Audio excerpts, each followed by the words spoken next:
Well, hi, everybody. I'm Gary Sinclair. Good to be with you. You know, everybody loves Morgan. People say she's amazing.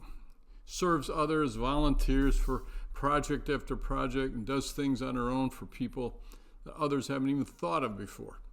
She's an active volunteer, ran for school board, though she lost, and did 3 wedding receptions for people she hardly knew and didn't charge them a cent. Mother Teresa would have been proud of her, maybe jealous.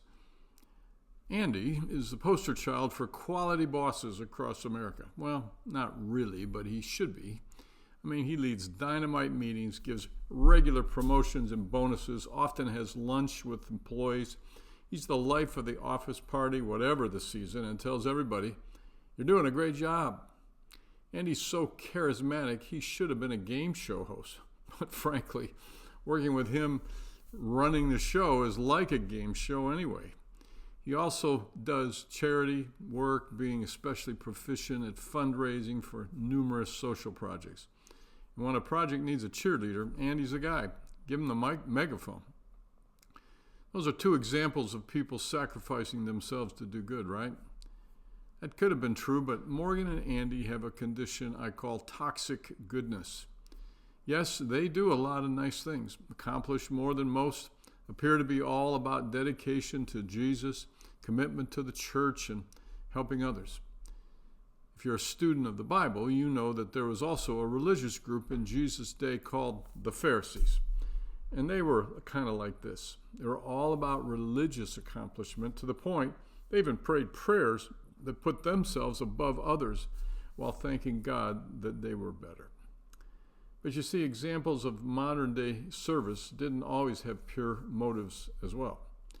Their high performance is laced with selfish motives and making themselves look good rather than doing good out of a pure, selfless heart. Their positive deeds are almost always tainted by a hidden but powerful focus on self. Ever run into anybody like that?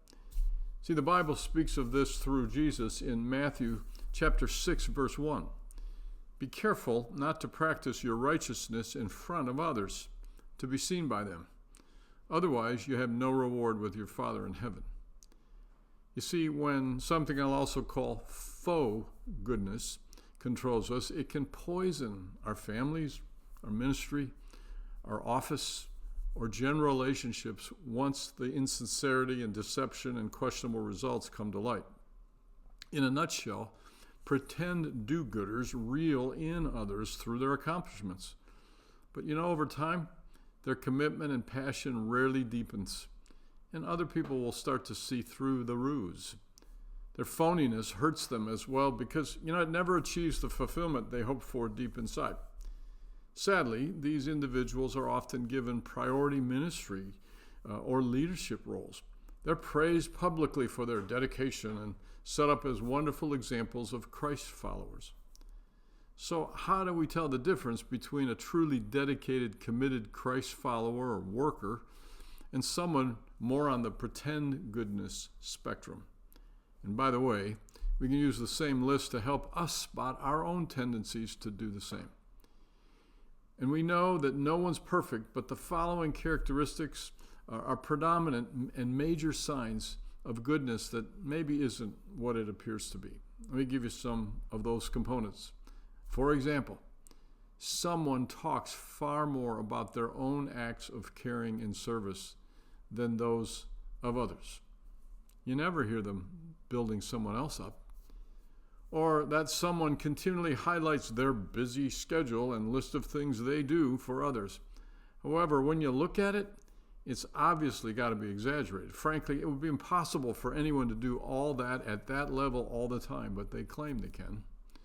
Or someone regularly one-ups the accomplishments, successes, and even ministry of others. Have you ever mentioned a community project, a mission trip, or some other ministry you were a part of and pretty excited about?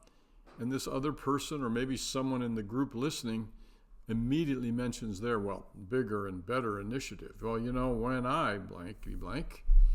See, when the deeds always seem to go back to the person rather than the people helped and God's work in it, there's a good chance their efforts are infected with pride. They're toxic. Let's face it, we all want to be loved and to matter. And those are good things. They're longings given to us by God, Psalm 42. They're built into the fabric of our souls. But unfortunately, we're still human, and we can think our longings can be fully met in doing these things for God rather than caring for others, because our relationship with Jesus just leads us to do that. Thankfully, Jesus is described in Acts as one who went about doing good. Acts 10:38. And that's what he asks us to do. Do good with all our heart, with all our soul and mind. Choose to live life every day. Just be Jesus to everyone we meet. And chances are our goodness will become a well-remembered example long after we leave this life. By the way, that's called a legacy. And don't leave a legacy, live one. Talk to you next time.